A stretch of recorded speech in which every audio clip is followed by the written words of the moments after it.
ओम सर्वमंगल मांगल्ये शिवे सर्वार्थ साधिके शरण्ये त्र्यंबके गौरी नारायणी नमोस्तुते। जयंती मंगला काली भद्रकाली कपालिनी दुर्गा क्षमा शिवा धात्री स्वाहा स्वधा नमोस्तुते।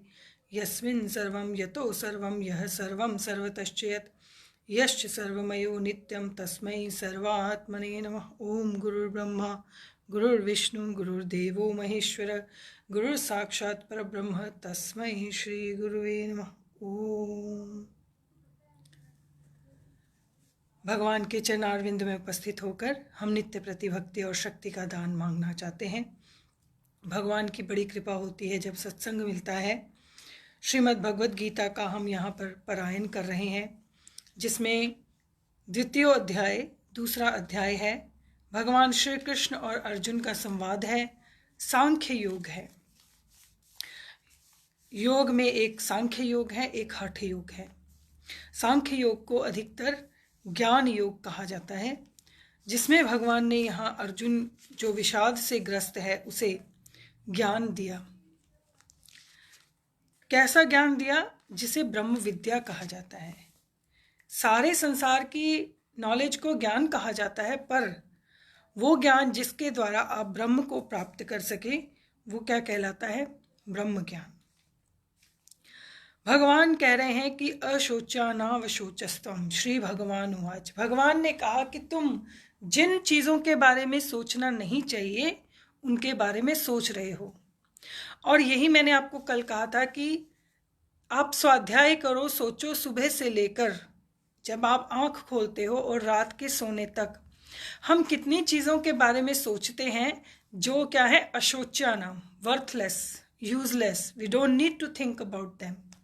और यही बात भगवान यहाँ पर अर्जुन को कह रहे हैं कि तुम पंडित की तरह बातें करते हो और प्रज्ञावाद, बहुत इंटेलेक्चुअल की तरह बात करते हो, लेकिन you shouldn't be thinking about these things जो गतासूंश्च, आज है और कल नहीं है। गतासून चले जाने वाली, सून गताश आने वाली, आने जाने वाली चीज़ों के बारे में।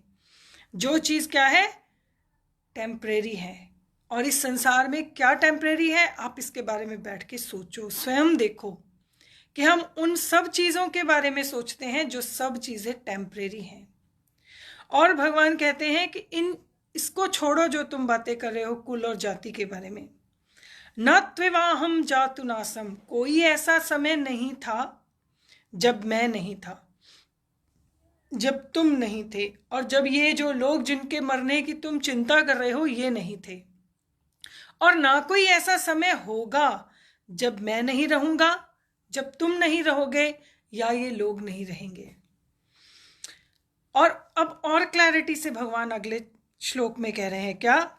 देहिनो अस्मिन यथा। ये जो देहिन है, देहिन किसको कहा? देही, देह और देही। देह शरीर और उसमें रहने वाला शरीरी। इसी को इस श्लोक को बहुत डिटेल में समझाएंगे भगवान 13वें अध्याय में, जिसे क्षेत्र और क्षेत्रज्ञ कहा गया है। कहा कि देहिनो अस्मिन यथा।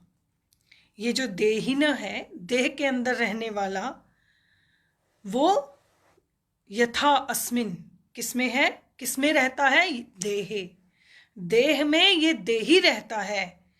और इसको क्या होता है? कौमारम। इसको यंग, ये यंग होता है, यंग एज आती है, यौवनम, फिर इसको अडल्टहुड एज आती है, फिर जरा, फिर कौन सी एज आती है? ओल्ड एज आती है। ये तीनों इसके क्या है? फेजेस हैं। ये देह को आते हैं। तथा देहांतर प्राप्तिर, फिर ये देहांत को प्राप्त हो जाता है। देन इट डाइज, एक्सपायर हो जाता है, डेड हो जाता है। धीरस तत्र न मुह्यति। जो धीर व्यक्ति है, जो इस बात को जानता है, न मुह्यति, मोह को प्राप्त नहीं होता। किस चीज के लिए मोह को प्राप्त नहीं होता?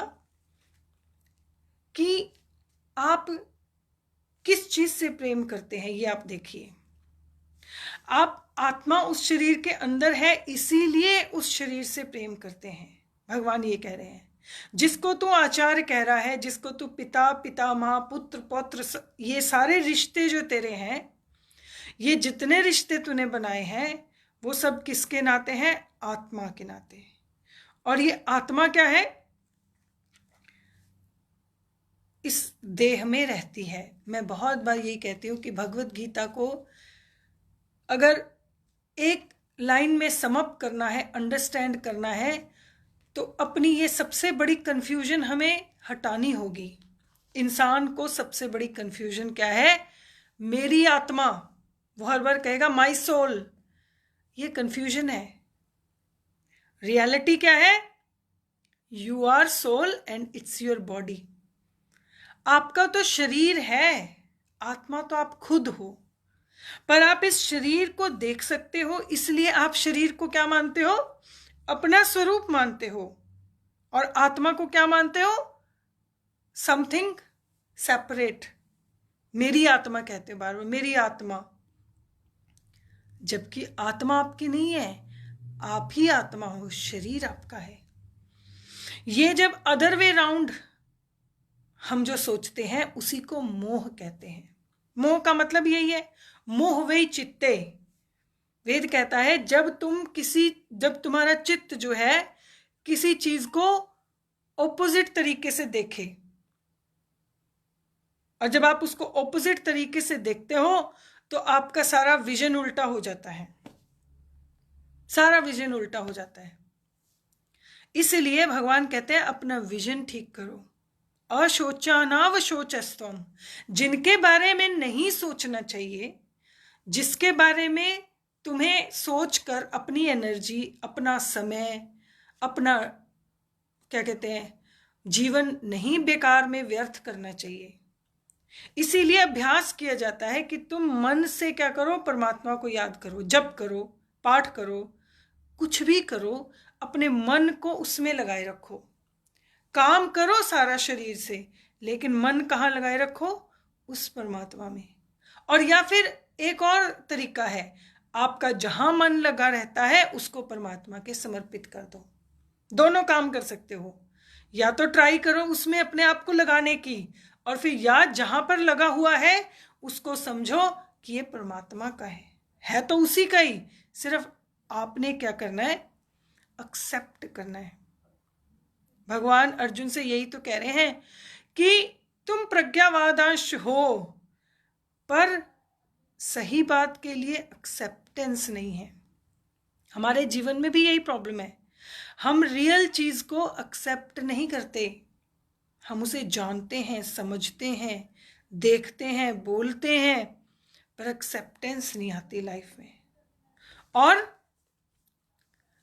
इसीलिए भगवान कह रहे हैं धीरस्तत्र न मुह्यति, धीर व्यक्ति को मोह नहीं होता।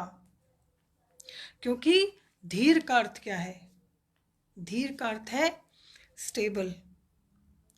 जो स्टेबल है, एक जगह स्टेबल रहने वाला व्यक्ति धीर कहा जाता है। और भगवान ने कहा तथा देहांतर प्राप्तिर, ये 4 अवस्थाएं हैं इस शरीर की।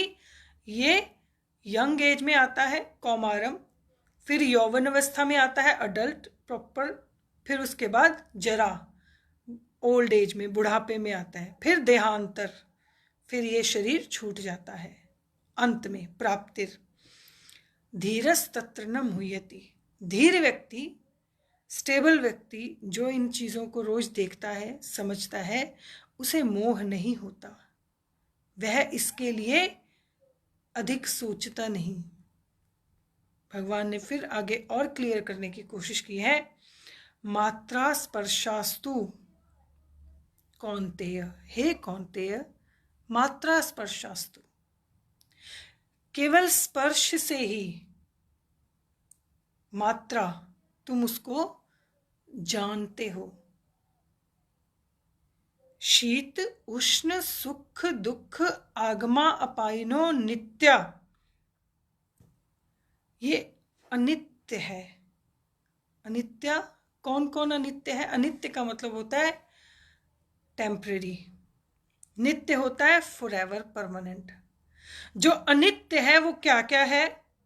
आगम अपाइन, आगम का मतलब आना, अपाइन जाना, सुख और दुख, सफरिंग और कंफर्ट, हैप्पीनेस, शीत और उष्ण, जैसे ठंड और गर्मी। पर इन सबको फील कैसे करते हो तुम? कहा स्पर्शास्तु, स्पर्श से। कौन स्पर्श करता है?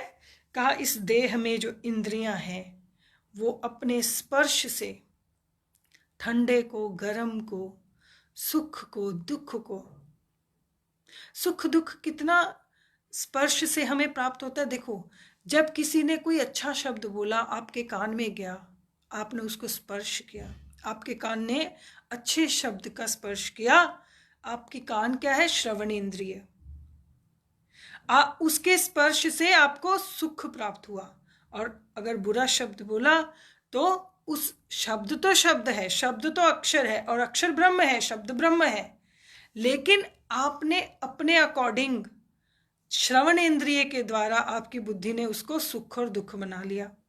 ऐसे ही आंख का भी है, स्पर्श किया आपकी आंख ने अच्छे का और बुरे का, तो आपने उसके द्वारा सुख और दुख बना लिया।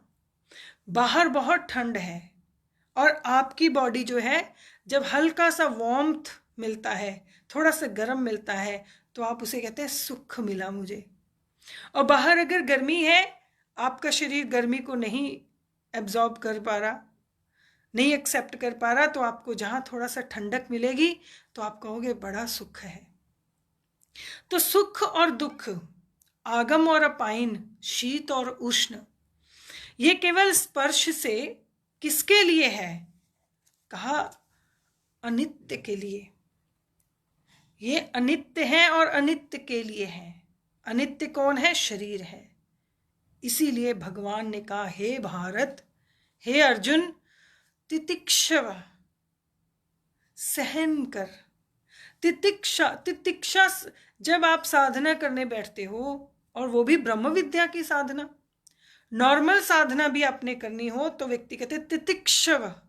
एक बच्चे को एग्जाम देना है, माँ बाप कहते हैं तितिक्ष, बैठ 2 घंटे 4, you have to give sitting, you have to read, you have to study. आपको जॉब करनी है, आपको बिजनेस करना है, कोई भी कार्य करना हो इस संसार में, सबसे पहला उपदेश है, सबसे पहले जो क्वालिटी आपको चाहिए वो है तितिक्ष, सहन शक्ति।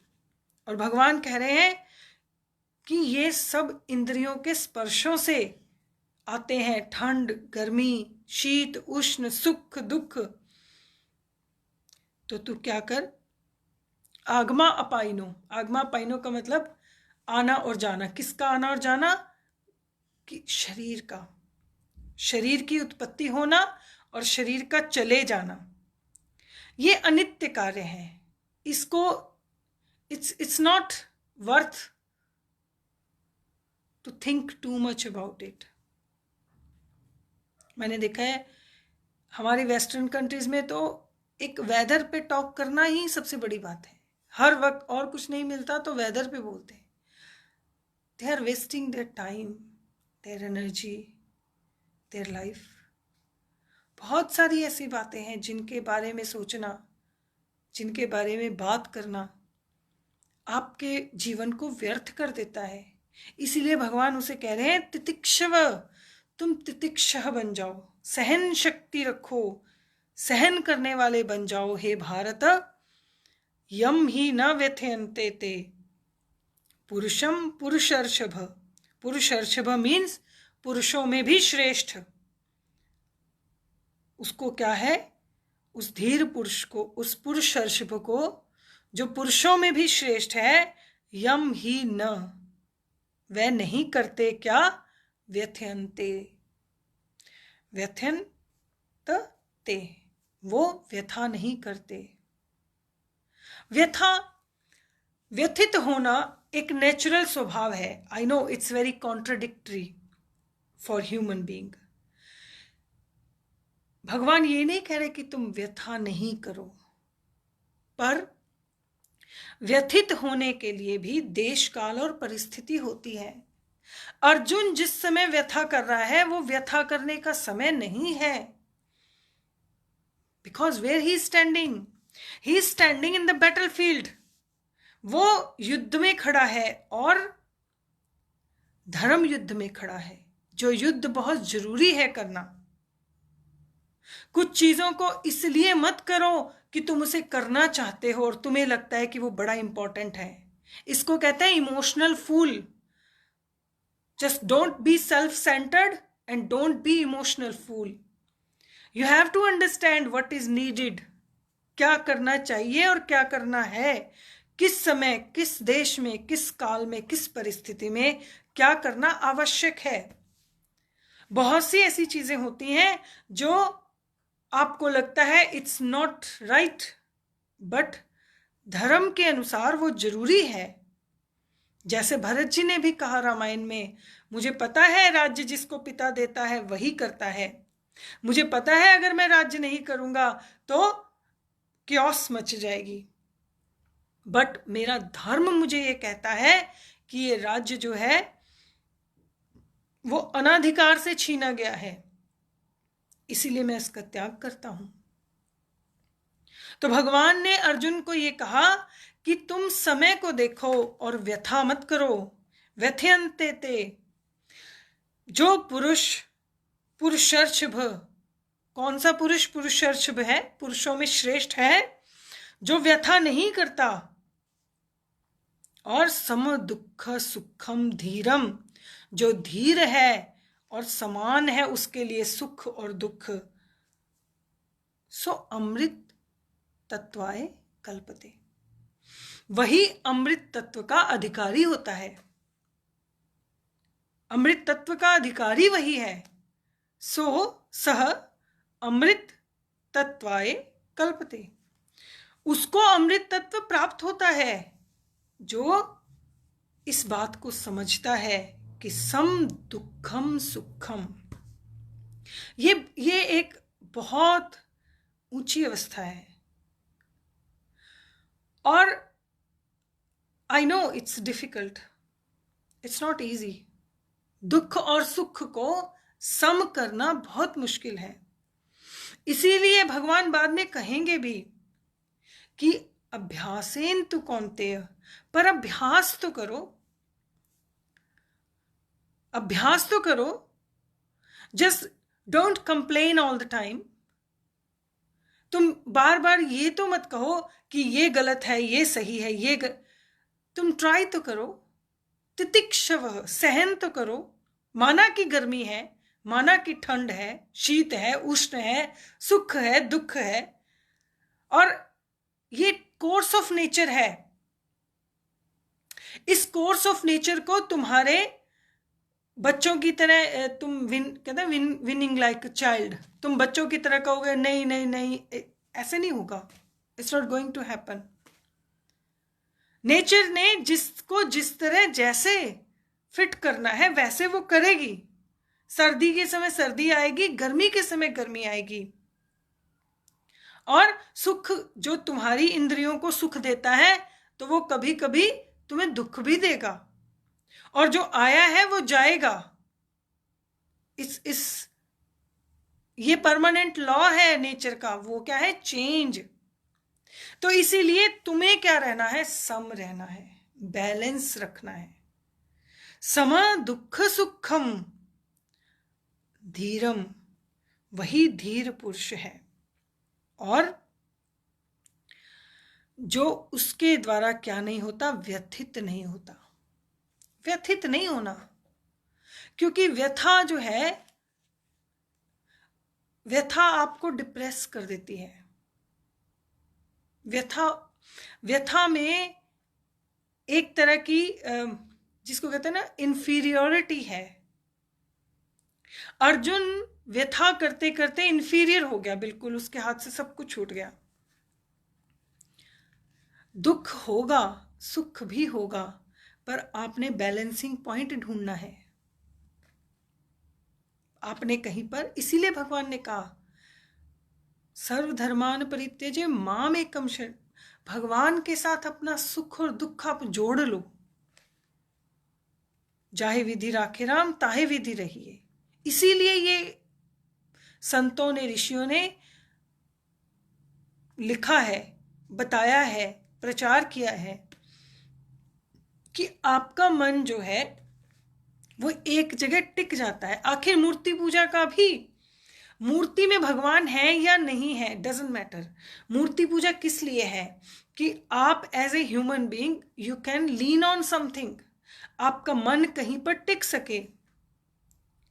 जहां प्योर सतोगुण है वहां किसी के ऊपर डिपेंडेंसी नहीं है। जहां तमोगुण है वहां तो आप सो ही रहे हो, आलस में हो, वहां कुछ डिपेंडेंसी चाहिए ही नहीं। रजोगुण को ही डिपेंडेंसी चाहिए, रजोगुण ही डिपेंडेंट है।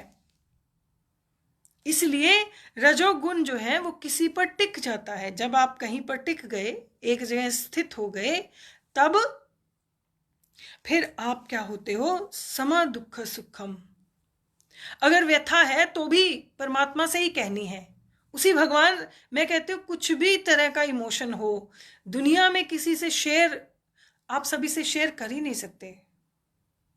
Everybody needs someone to share their very deep emotion with someone. और उसमें भी पता नहीं होता वो व्यक्ति उसे किस तरह से लेगा। कई बार तो बहुत से लोग they can't understand, most of the people, even वो हमारे साथ सारा जीवन बिता दें तो भी वो हमारे उन इमोशंस को नहीं समझ सकते। तो इससे अच्छा वो कह रहा है इस व्यथा को तुम बाहर मत प्रकट करो। व्यथा को अगर प्रकट भी करना है तो उस परमात्मा के साथ करो, क्योंकि उसके साथ जब आप प्रकट करते हो तो वो योग बन जाता है। भगवान इसी बात को आगे खुद कहेंगे, स्वयं बताएंगे कि जो व्यक्ति व्यथित नहीं होता वह पुरुषम पुरुषर्षभ धीर पुरुष सम रहता है दुख में और सुख में, सो अमृत तत्वाय कल्पते। वह अमृत तत्व का अधिकारी बनता है और उसे अमृत तत्व प्राप्त होता है। ऋग्वेद में तो कहा है न मृत्यो नासीद अमृत। मृत्यु और अमृत कुछ है ही नहीं। ऋग्वेद का जो दशम मंडल है उसमें ये श्लोक आता है कि ना मृत्यु कोई चीज है, ना कोई अमृत कोई चीज है। ये कोई वस्तु नहीं है, ये कोई अवस्था नहीं है, ये केवल आपका ब्रेन जो है, आपकी बुद्धि जो है, उसकी सोच है। क्योंकि ये शरीर तो इट्स डाइंग एवरी डे।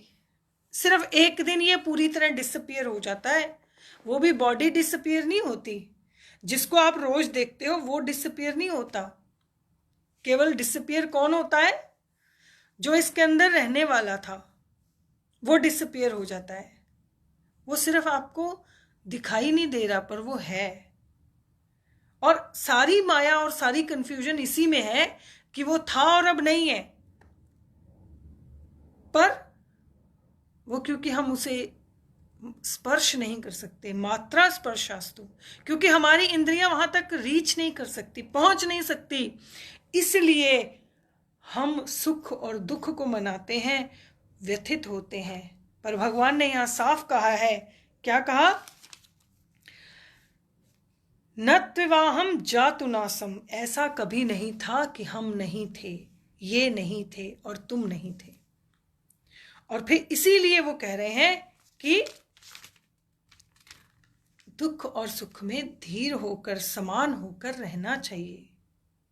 ये I know it's very difficult to come out of these emotions. इसीलिए अर्जुन के लिए भी मुश्किल है, हमारे लिए अकेले मुश्किल नहीं है, अर्जुन के लिए भी है।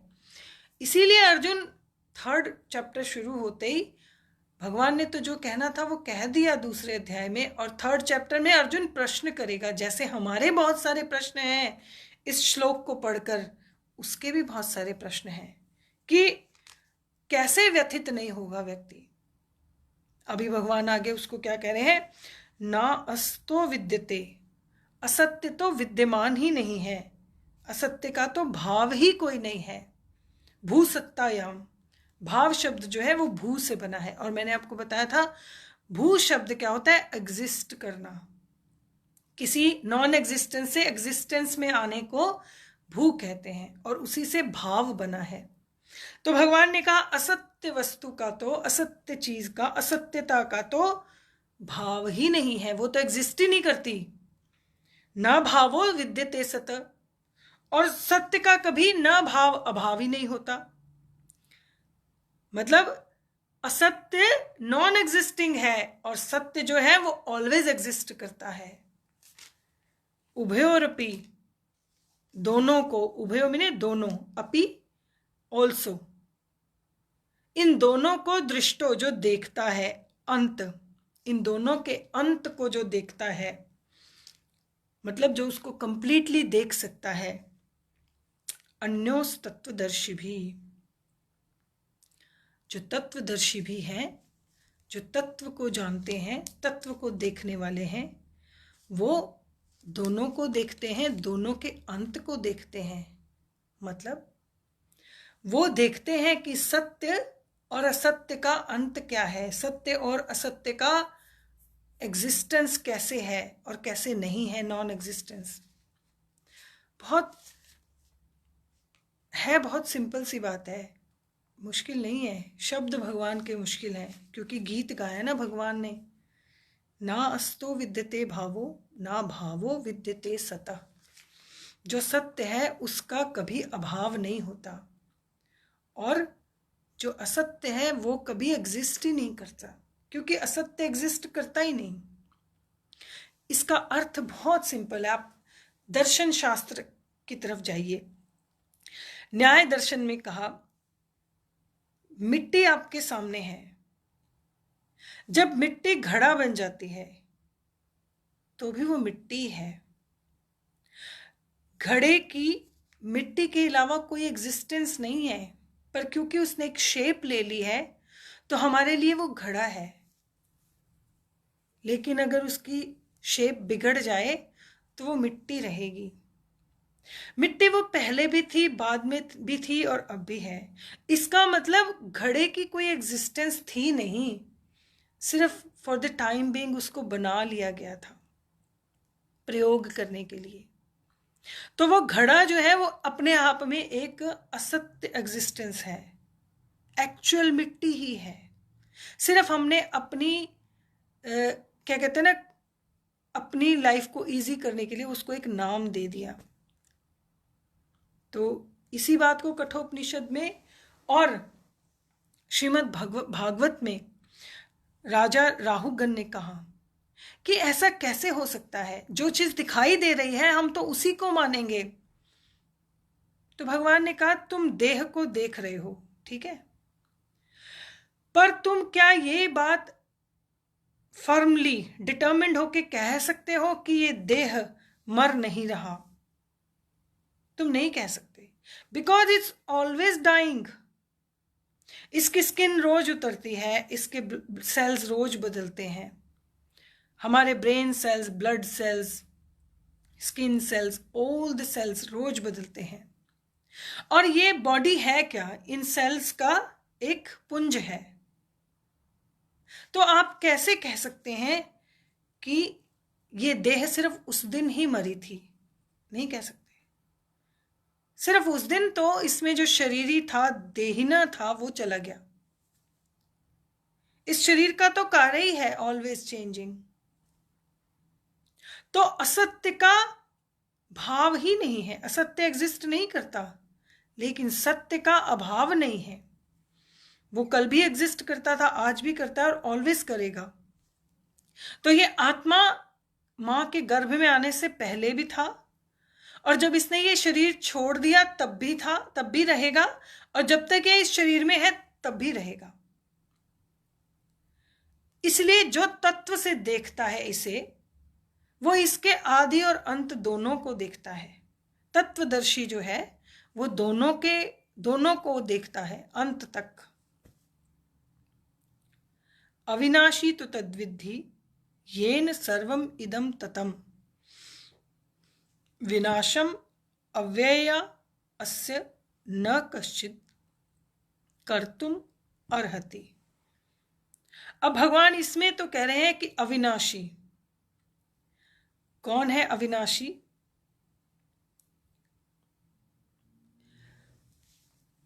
अविनाशी है वो। भगवान इस सांख्य योग में, इस ज्ञान योग में उस अविनाशी और नाशी तत्व को अलग अलग करने के लिए समझा रहे हैं कि पहले तुम अविनाशी को समझ लो और फिर विनाशी को समझ लो, क्योंकि जो विनाशी है वो असत्य है और उसका कोई भाव नहीं है, वो कभी फॉरएवर नहीं था, वो ऑलवेज चेंजिंग था, सिर्फ तुम उसके चेंज को देख नहीं रहे थे। इसीलिए कह रहे हैं कि ऐसा कोई समय नहीं था जब मैं नहीं था, तुम नहीं थे, ये लोग नहीं थे, केवल हम अपनी फॉर्म बदल रहे हैं। तो ध्यान से बैठे, स्वाध्याय करें, देखें, सोचें कि क्या अविनाशी है और क्या विनाशी है। तो आप धीरे धीरे धीरे प्रकृति और पुरुष दोनों तक पहुंचेंगे और धीरे धीरे जहाँ से भगवान जिस फ्रिक्वेंसी से बात कर रहे हैं वो आप समझेंगे, समझने की कोशिश करेंगे। होता ही है कि most probably we don't want to accept, पर भगवान कह रहे हैं एक्सेप्टेंस। धर्मान परित्यज्य शरणम, शरणम का अर्थ होता है acceptance, and we have to accept if you want, so अमृत तत्वाय कल्पते। अमृत तत्व प्राप्त करना है, अमृत तत्व को जानना है, सो एक्सेप्ट कर लो। एक्सेप्टेंस ही चाहिए और कुछ नहीं।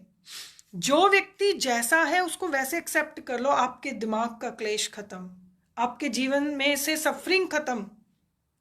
अग्नि अग्नि है, जल जल है, पृथ्वी पृथ्वी, हर एलिमेंट का अपना एक करेक्टर है, हर व्यक्ति का अपना एक करेक्टर है, उसका स्वभाव है। और आप क्या हो जाओ, अशोचानावशोचस्त्वम, सोचो ही मत। ये सबसे बड़ी, जो भगवान कह रहे हैं कि सबसे बड़ी चीज है लाइफ में, अशोचानाम, सोचो ही मत।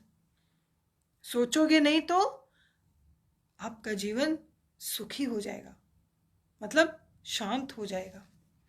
तो भगवान इस अविनाशी तत्व को कैसे समझाते हैं ये हम कल करेंगे। हरि ओम तत्सत।